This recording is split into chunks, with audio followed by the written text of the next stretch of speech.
بسم اللہ الرحمن الرحیم والذین آمنوا اشد حبا للہ صدق مولانا العظیم وصدق رسولنا بلاغ المبین اللہم صلی علی سیدنا مولانا محمد معدن الجود والکرم وآلہ وبارک وسلم۔ علم اور عمل دو چیزیں جب مکمل ہوتی ہیں تو پھر ایک انسان مکمل ہوتا ہے۔ علم رستہ دکھاتا ہے اور جب بندہ عمل شروع کرتا ہے پھر اسے منزل نصیب ہوتی ہے۔ علم بھی بڑا ضروری ہے اور عمل بھی بڑا ہی ضروری ہے۔ علم کتاب اور استاد دونوں کی مدد سے حاصل ہوتا ہے، صرف کتاب سے حاصل نہیں ہوتا، اور جو عمل ہوتا ہے وہ صرف استاد اور شیخ کی برکت سے حاصل ہوتا ہے۔ یعنی انسان محتاج ہے ایسے لوگوں کا کہ جو ذریعہ بنے اور انہیں زندگی گزارنے کا طریقہ اور سلیقہ سکھائیں۔ ایک علم ظاہری ہے جو بہرحال کسی نہ کسی صورت حاصل ہو ہی جاتا ہے، لیکن جو عمل ہے، جو درد ہے، جو سوز ہے، جو پیار ہے، جو محبت ہے، جو وارفتگی ہے، جو ذوق اور شوق ہے، وہ کئی دفعہ کتاب سے میسر نہیں آتا، وہ صاحب کتاب سے ہی میسر آتا ہے۔ قافلہ عشق کے جو لوگ مسافر تھے انہوں نے سینہ بسینہ اس علم کو تقسیم کیا ہے۔ درد کا علم، سوز کا علم، محبت کا علم، یہ سینہ بسینہ۔ علامہ اقبال نے کہا ہے خرد کے پاس خبر کے سوا کچھ اور نہیں، تیرا علاج نظر کے سوا کچھ اور نہیں۔ کہنے لگے تجھے کسی کامل کی نظر کی ضرورت ہے، کسی کے پاس جایا کر، کہیں بیٹھا کر جا کے۔ کچھ بے کیف لوگ ہوتے ہیں بیچارے، چونکہ خود کچھ چیز پاس نہیں ہوتی، کچھ چیزیں ایسی ہوتی ہیں جو صرف پڑھنے سے نہیں آتی، کچھ چیزوں کا پڑھنے سے تعلق ہوتا ہے اور کچھ چیزوں کا چکھنے سے تعلق ہوتا ہے۔ بیچاروں نے چکھا ہی نہیں ہوتا تو شکوہ کرتے پھرتے ہیں، وہ کہتے ہیں دیکھو یہ کیسے ہو سکتا ہے، یہ کس طرح ممکن ہے۔ کوئی خاتون جاتی ہے نا کسی باتھ روم میں تو وہاں دیکھتی ہے وہ گند پڑا ہوا ہے، تو وہ کسی گھر میں گئی ہے تو واپس آ کے شکوہ کرتی ہے، کہتی ہے میں تو وہاں واش روم بھی استعمال نہیں کر سکی، بڑا گندا تھا، بڑا گھن آئی ہے مجھے۔ وہی خاتون اپنے بچے کا سارا گند صاف کرتی ہے تو اسے پوچھا جائے یہاں سے تجھے گھن نہیں آتی؟ وہی ساری غلاظت وہاں پڑی ہے اور وہی ساری غلاظت وہاں بھی وہی تھی اور یہاں بھی، تو اس سے پوچھا جائے کہ وہاں تو آ کے شکایت کر رہی تھی، نفرت کا اظہار کر رہی تھی، اور یہاں تیری کیفیت یہ ہے کہ تو اپنے ہاتھوں سے صاف کر رہی ہے۔ کئی دفعہ بچہ کپڑوں کے اوپر پیشاب کرتا ہے، ایک وہ بی بی ہے جو کسی پیشاب کا قطرہ پڑ گیا تو فوراً نہا دی، اور ایک وہ ہے جو ساری رات سوئی رہی اسی طرح۔ اب اسے کیا ہوا تو بڑا کچھ بتائے گی، کہے گی میری ذمہ داری ہے، میری چونکہ ڈیوٹی ہے، چونکہ میں اب کیا کروں، چونکہ میرا، لیکن یہ چونکہ چنانچہ کے پیچھے اصل یہ ہے کہ اسے اپنے بچے سے محبت بڑھی۔ اس چونکہ چنانچہ کے پیچھے اسے اپنے بچے سے، تو موٹی سی بات یہ ہے کہ یہ چونکہ میرا بچہ ہے تو یہ کانوں پہ پیشاب کرے تب بھی ٹھیک ہے، ناک پہ کر دے تب بھی ٹھیک ہے، وجود پہ کر دے تب بھی ٹھیک ہے، لیکن کسی کا بچہ اگر کر دے تو وہ ٹھیک ہے، کیوں کہ وہ بچہ کسی کا ہے اور یہ بچہ تو جس کو بیچارے کو پتہ ہی نہیں یہ محبت کیا ہوتی ہے، اس نے ذائقہ چکھا ہی نہیں، اور رسم ہے، وہ کہیں شاگرد ہے تب بھی رسم سی ہے، مرید ہے تب بھی اس کو کیا پتہ یہ کیا کس یہ سودا، یہ سبزی کس روٹی کے ساتھ کھائی جاتی ہے، اس کے ساتھ سلاد کون سی چاہیے، جب اسے پتہ ہی نہیں تو پھر بیچارہ اس کو کیسے سمجھایا جائے۔ اس لیے یہ ایک ایسا موضوع ہے کہ جو میں نے کہا کہ کچھ چیزیں علم سے تعلق رکھتی ہیں، کچھ چکھنے سے تعلق رکھتی ہیں۔ جس نے چکھا ہی نہیں، جسے پتہ ہی نہیں، جس نے اس طرف توجہ ہی نہیں کی، جو اس رستے، جس کو خبر ہی نہیں بیچارے کو، اس کو کیا پتا، جو پانی میں اترا ہی نہیں اس کو کیا پتا گھٹنوں تک ہے، ٹخنوں تک ہے کہ سینے تک ہے۔ یہ ایک درد ہے جو سینہ بسینہ تقسیم ہوتا ہے۔ اب دیکھیے نا، نبی کریم صلی اللہ تعالیٰ علیہ وآلہ وسلم نے فرمایا کہ جس نے حسن اور حسین سے پیار کیا اس نے مجھ سے پیار کیا، اور جس نے ان سے بغض رکھا اس نے، چلو جی ہو گئی حدیث سن لیجیے، سبحان اللہ جی، ماشاءاللہ۔ بتائیں کبھی پیار کیا حسن اور حسین سے؟ کس طرح پیار کس طرح ہوتا ہے، کیسے پیار کریں؟ نہ دیکھا ہے، نہ ان کے پاس گئے ہیں، نہ ہاتھ چوم سکے ہیں، نہ پیر دبا سکے ہیں، نہ کوئی نظر نیاز دے سکتے ہیں، نہ کوئی خدمت، کیسے پیار کریں؟ اب لوگ یہ سمجھتے ہیں کہ محبت شاید اس کا نام ہے کہ جو سامنے آ کے بیٹھ گیا ہے اور جس نے بڑی ساری تعریف کر لی اس نے پیار کیا ہے۔ پیار کا وجود نہیں ہوتا، پیار ایک جذبہ ہے۔ جذبے نہ دکھائے جا سکتے ہیں اور نہ بتائے جا سکتے ہیں، نہ سنائے جا سکتے ہیں۔ کیسے کسی کو بتایا جائے کہ مجھے فلاں سے پیار ہے؟ وہ ایک جذبہ ہے، وہ ایک روح ہے۔ تڑپ کا کوئی رنگ ہوتا ہے؟ مولا رومی رحمۃ اللہ تعالیٰ علیہ اس طرح کی بڑی باتیں وہ کہا کرتے تھے کہ بے ذوق آدمی سے ذوق کی بات کرنا، اور جس بیچارے کو پتہ ہی نہیں، جو رستے کا مسافر ہی نہیں، اسے بات چھیڑ دینا، دلیل دینا، پیری مریدی کیا ہوتی ہے، غلامی کیا ہوتی ہے، پیار تو قریب رہ کے ہوتا ہے، اتنی دور سے کیسے ہو جاتا ہے۔ عبداللہ بن ابی سلول نے ساری زندگی پیچھے نماز پڑھی، اسے پیار کوئی نہیں ہوا۔ حضرت ویسے کرنی نے ایک نماز بھی پیچھے نہیں پڑھی، لیکن ساری زندگی ان کے عشق کی داستانیں مشہور رہیں، اور آج بھی ان کی محبت کی داستانیں مشہور ہے۔ تو اس کا مطلب یہ ہے کہ یہ تو اللہ کی عطا ہے، پیار یہ اللہ کی عطا ہے۔ تو کوئی آ کے پوچھے جی کیسے ہو گیا، ایک شخص کہیں رہتا تھا ایک کہیں رہتا تھا، میرے نبی پاک صلی اللہ علیہ وسلم نے مور لگا دی، مور، ترغیب و ترہیب میں حدیث، مور لگا کے بات کی۔ اور میں دو محبت کرنے والے، ایک مشرق میں رہتا ہے دوسرا مغرب میں رہتا ہے، ایک مشرق میں انتقال کر گیا، ایک مغرب میں، اللہ قیامت میں دونوں کو اکٹھا کر دے گا۔ ختم ہو گئی بات، مور لگا دی۔ کسی مطلب بہت سارے لوگ ایسے ہوتے ہیں چونکہ ان کو پتہ ہی نہیں، تو اب میں ان کو کیسے کچھ باتیں سمجھائی جائیں؟ اس کو وہ بیٹھ کے اعتراض ہی کر رہے ہیں بیچارے، ابھی تک سوچ رہے ہیں کیسے ہو سکتا ہے۔ اقبال نے کہا تھا کہ عقل کو تنقید سے اور ایک بلکہ اس سے تگڑا تبصرہ اقبال کا یہ ہے، کہنے لگا بے خطر کود پڑا تھا آتش نمرود میں عشق، عقل تھی محو تماشائے لبے بام ابھی، اور کہنے لگا کہ عقل عیار ہے، بڑی چاتر ہے، بڑی شاطر ہے، عقل عیار ہے، 100 بھیس بنا لیتی، عشق بیچارہ نہ ملا ہے نہ زاہد نہ حکیم۔ عقل عیار اور عشق بیچارہ، عقل عیار ہے 100 بھیس بنا لیتی، اور عشق، عقل عیار ہے 100 بھیس بنا لیتی، اور عشق، اب وہ جو بیچارہ ہے وہ عیار ہے، اس سے بیچارہ کیا بات کرے؟ تو کئی لوگ بیچاروں سے عقل لے کے آ جاتے ہیں، تو ہم بیچارے ہیں، اگر کسی کو کسی سے ہو گیا تو بیچارہ عیار سے کیسے بات کرے گا؟ اس نے یہی کہنا ہے کہ جا پھر تم موج ہی کر۔ میں کل پڑھ رہا تھا، گدھے اور گھوڑے کی بحث ہو گئی، گدھے اور گھوڑے کی بحث ہو گئی۔ گھوڑا کہنے لگا آسمان کا رنگ نیلا ہے، گدھا کہنے لگا کالا ہے۔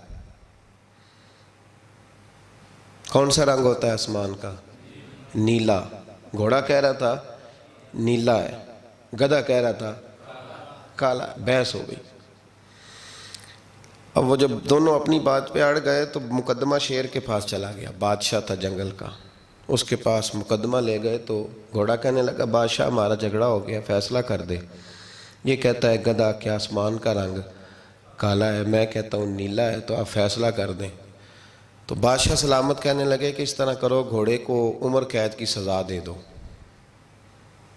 تو گھوڑا کہنے لگا بادشاہ سلامت میری بات بھی صحیح ہے کہ آسمان کا رنگ نیلا ہے اور سزا بھی مجھے۔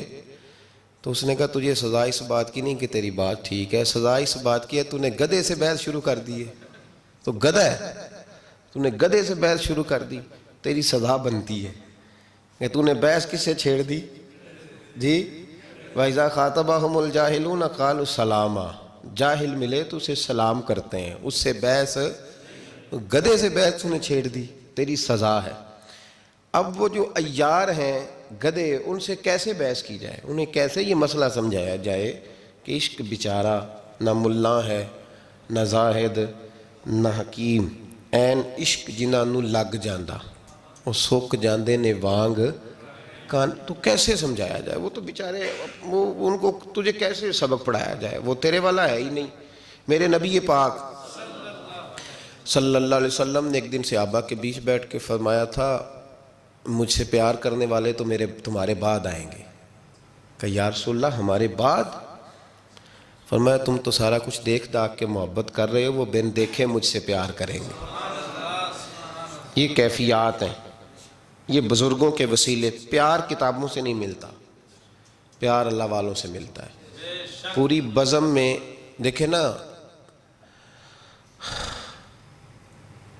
کئی دفعہ گھر میں کوئی ایک بندہ رو رہا ہو تو باقیوں کو بھی رلا دیتا ہے، اور رو پڑا ہے نا، باقی بھی رو پڑتے ہیں، تو اس کا مطلب ہے درد سینوں سے ملتا ہے، نہ تیغ و تیر میں، نہ لشکر و سپاہ میں، جو بات مرد کلندر کی بارگاہ میں، درد سینوں سے ملتا ہے، سینہ بسینہ۔ یہ جو سینہ بسینہ لوگ تھے نا، یہ درد بانٹ کے گئے دنیا میں، انہوں نے بڑا درد بانٹا، ان کے سینوں میں درد تھا، بٹتا رہا، یہ کڑتے رہے، اور ان کے کڑنے سے کئی اور کڑتے رہے، یہ روتے رہے تو ان کو دیکھ کر بڑی دنیا روئی۔ علامہ اقبال نے ان لوگوں کی تعریف کی، اقبال کہنے لگے وہی ہے تیرے زمانے کا امام برحق، جو تجھے حاضر و موجود سے بیزار کرے، اور موت کی شکل میں دکھلا کے تجھے جلوہ یار، زندگی تیرے لیے اور بھی دشوار کرے۔ وہ ہے تیرے زمانے کا امام۔ اقبال نے حضرت مجدد الفسانی کی تعریف کی تو کہنے لگے حاضر ہوا میں شیخ مجدد کی لحد پر، کہ وہ لحد ہے زیر زمین مطلع انوار، اللہ نے کیا جس کو بر وقت خبردار، اور گردن نہ جھکی جس کی جہانگیر کے آگے، اللہ نے بر وقت کیا جس کو خبردار۔ میرے بھائی، حضرت مجدد الفسانی رحمۃ اللہ تعالیٰ علیہ کی تعریف کی تو کہا کہ ان کے نقوش پا سے لوگوں کے سینے گرم ہو گئے۔ تو میرے بھائی اس بات کا ضرور خیال فرمائیں، یاد رکھیں، سینوں سے درد ملتا ہے، اس درد کو حاصل کرنے کی کوشش کریں، اس کیفیت کو، یہ سینوں سے ملتا ہے۔ اعظم چشتی مرحوم نے بھی کہا تھا طیبہ سے منگائی جاتی ہے، سینوں میں رچائی جاتی ہے، توحید کی میں پیالوں سے نہیں نظروں سے پلائی جاتی ہے۔ تو یہ جو اہل اللہ ہوتے ہیں نا، اللہ کے بندے، یہ درد بانٹتے ہیں، سوز ملتا ہے ان کے پاس۔ ایک زمانہ ہوتا ہے جس کو یہ درد بانٹ جاتے ہیں، اور مختلف رنگوں میں، ضروری نہیں کہ سب کو نماز پڑھا کے ہی بانٹیں، اس یتیم کے سر پہ ہاتھ رکھ کے اسے بھی درد مند کر جاتے ہیں، کسی بیوہ کی سرپرستی کرتے ہیں، کسی غریب کا خیال کرتے ہیں، کسی دکھیے کا دکھ دور کرتے ہیں، تو پھر ایک نہیں، دو نہیں، چاروں نہیں، پھر چار دانگے عالم سے ان کا پیار ہوتا ہے، چونکہ یہ دنیا میں کچھ دینے آئے ہوتے ہیں، لینے نہیں آئے ہوتے، تو جہاں جہاں جاتے ہیں کچھ نہ کچھ چھوڑ کے جاتے ہیں۔ حضرت سیدنا تاج الشریعہ رحمۃ اللہ تعالیٰ علیہ اس گروہ کے مسافر تھے جو لوگ درد بانٹنے آئے دنیا میں۔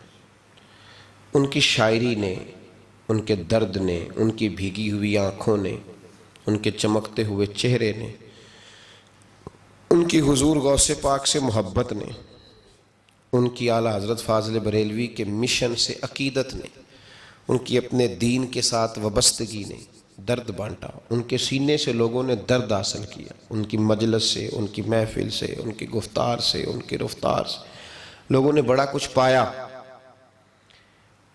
میں نے شروع میں عرض کیا کہ علم سے کئی دفعہ وہ سارے معاملات حل نہیں ہوتے جب تک کوئی اس پر پریکٹیکل کر کے نہیں دکھاتا۔ تو بعض لوگوں کا عمل کرنا بہت سارے لوگوں کے لیے مشعل راہ بن جاتا ہے، وہ چلتے ہیں، اٹھتے ہیں، بیٹھتے ہیں، آتے ہیں، جاتے ہیں، تو ان کا یہ آنا جانا لوگوں کو درد دے جاتا ہے۔ حضرت جب گئے نا کوئی 60 کی دہائی میں عمرہ کرنے، تو سعودی گورنمنٹ نے گرفتار کر لیا تھا ان کو۔ فرماتے میں اپنے کمرے میں تھا، میری زوجہ بھی ساتھ تھیں، تو گرفتار کر لیا۔ اچانک پولیس والے رات کو اندر آئے، تو جب وہ اندر داخل ہوئے تو کہنے لگے ہم نے تلاشی لینی ہے۔ تو فرماتے میں نے کہا ٹھہرو ذرا، وہ ٹھہر گئے، تو میں نے اپنی زوجہ کو واش روم میں بھیج دیا۔ انہوں نے کمرے کی تلاشی لی تو میرے پاس سے چند کتابیں ملیں۔ وہ کتابیں انہوں نے پکڑ لیں، پھر مجھے انہوں نے پکڑا اور مجھے وہ لے گئے، میرے گھر والوں کو بھی گرفتار کیا۔ تو مجھے کہنے لگے کہ آپ نے جمعہ امام کے پیچھے نہیں پڑھا۔ تو میں نے کہا کہ میں مسافر ہوں، مسافر پہ جمعہ ہوتا ہی نہیں، تو آپ کس طرح مجھے پابند کر سکتے ہیں کہ میں وہاں جمعہ پڑھوں؟ تو کہتے ہیں انہوں نے میرے ساتھ بات چھیڑ دی، کہنے لگے سنا آپ کسی نئے فرقے کے بانی ہیں؟ تو آپ فرمانے لگے تم بات کرو۔ کہتے ہیں انہوں نے جب باتیں چھیڑی تو میں نے کہا کہ ہمارا اصل نظریہ یہ ہے کہ ہم نہ صرف یہ کہ حضور کی غلامی کرتے ہیں، بلکہ ہم یہ سمجھتے ہیں کہ رب ہمیں جو کچھ دیتا ہے وہ نبی پاک کے صدقے دیتا ہے۔ کسی غیر کا ملک ہو، کسی غیر کی حکومت ہو، کسی غیر کا، اور سارا ان کا نظریہ ہو، اور اس کے باوجود کوئی آدمی اتنا ڈٹ کے بات کرے۔ فرماتے میں نے توسل پہ بھی بات کی، میں نے حضور کے علم غیب پر بھی بات کی، میں نے رسول پاک کی عظمت اور شانوں کو بھی بیان کیا، اور میں نے یہ بھی کہہ دیا کہ ہمارا نظریہ یہ ہے کہ قیامت میں اگر ہم جنت میں جائیں گے تو حضور کی سفارش کی برکت سے جائیں گے۔ حضرت صاحب کو بڑا نازک سا وجود تھا، مجھے تو اللہ نے موقع دیا ان کے پیر دبانے کا بھی، نازک سا وجود تھا ان کا، تو ہتھ کڑیاں ڈال کر ہاتھوں اور پیروں میں مدینہ شریف نہیں جانے دیا۔ کہتے ہیں کچھ دن مجھے انہوں نے جیل میں رکھا، پھر جدہ ایئرپورٹ سے بمبئی روانہ کر دیا۔ تو حضرت نے ایک کلام لکھا تھا اس موقع پر، کلام یہ تھا کہ داغ فرقت طیبہ قلب مضمحل جاتا، کاش گنبد خضرا دیکھنے کو مل جاتا۔ مدینہ شریف نہیں جا سکے تو فرمانے لگے داغ فرقت طیبہ قلب مضمحل جاتا، کاش گنبد خضرا دیکھنے کو مل جاتا۔ تو فرمایا کرتے تھے کہ میں نے کئی راتیں رو کے گزاری۔ ایک ہوتا ہے بندہ آ کے فخر سے لوگ مجاہد نہیں بن جاتے کہ دیکھو جی میں ہتھ کڑیاں پہن کے آیا ہوں، اب میں غازی ہوں، اب میرے نعرے لگاؤ، اور فوری طور پہ لوگ مجاہدانہ کردار کی بات کرتے ہیں۔ جی میں نے وہاں کھڑے ہو کے، یہاں جس نے مناظرہ نہیں بھی کیا ہوتا وہ بھی آ کے بتاتا ہے میں سعودی عرب مناظرہ کر کے آیا ہوں۔ تو ایک تو یہ تھا کہ اس چیز کو بطور اعزاز کے لوگ بیان کرتے، اس پر بڑا کچھ ہوتا اور بڑا جناب کہا جاتا، لیکن ان کی آنکھوں میں آنسو رہے۔ وجہ کیا تھی؟ ہتھ کڑی۔ وجہ کیا تھی کہ وہاں گرفتار؟ وجہ ایک ہی تھی، کاش گنبد خضرا دیکھنے کو مل جاتا۔ پھر اللہ نے انہیں یہ اعزاز دیا کہ وہ انٹرنیشنل شخصیت کے حامل تھے، ان کو بڑے سیکیورٹی کی ضرورت تھی، بڑے ان کے لیے پروٹوکول کی ضرورت تھی، ان کو بڑی حفاظت کی ضرورت تھی۔ پھر اللہ نے ان کے لیے ایسا انتظام کیا کہ جب ان کا دل کرتا تھا اسی وقت انہیں بلاوا آ جایا کرتا تھا۔ پھر انہوں نے کئی حج کیے اور مسلسل کیے، پھر انہوں نے عمرے کیے تو لگاتار کیے، اور پھر حضرت مدینہ منورہ رہا کرتے تھے تو کوئی جا کے کونے میں بتا دیتا تھا کہ وہ تشریف لے آئے، تو مدینے میں جس ہوٹل میں ان کا قیام ہوتا تھا وہاں ہجوم عاشقاں ہو جایا کرتا تھا۔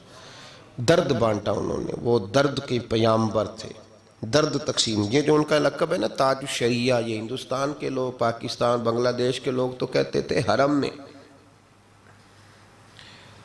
مکہ میں ایک سید محمد بن علوی مالکی نام کے بزرگ تھے، وہ حضرت صاحب کو تاج الشریعہ اور امام العلماء کہا کرتے تھے۔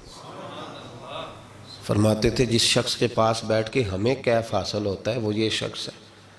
میرے بھائی بہت سارے لوگ بڑا کچھ لے جاتے ہیں، بڑا کچھ لے جاتے ہیں، اب تو خیر کام آسان ہو گیا ہے، اب تو بڑا عجیب انداز ہے۔ میں ایک شخص نے مجھے کہا کہ یہ دیکھیے یہ میرے پیر صاحب اور استاد صاحب ہیں، تو یہ ویڈیو بنی ہوئی ہے، وہ میرے ہاتھ چوم رہے ہیں۔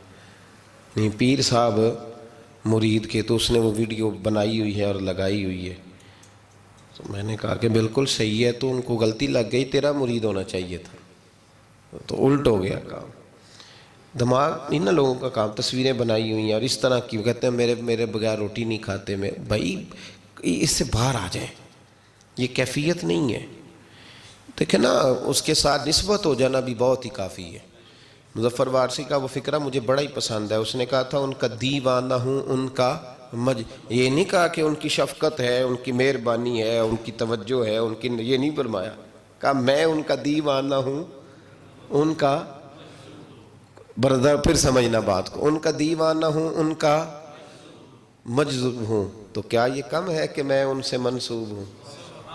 کہنے لگا اتنا تھوڑا ہے کہ لوگ کہتے ہیں یہ اس کا دیوانہ ہے، اچھا یہاں یہ فکرہ نہیں کہا گیا کہ ان کی بھی بڑی شفقت ہے جی، ان کی بھی بڑی مہربانی ہے جی، اصل ان کی نا نا نا نا، میں ان کا دیوانہ ہوں اور ان کا مجذوب ہوں، کیا یہ کم ہے کہ میں ان سے منسوب ہوں؟ سرحد حشر تک جاؤں گا بے دھڑک، مجھ کو اتنا تو زیادہ سفر مل گیا۔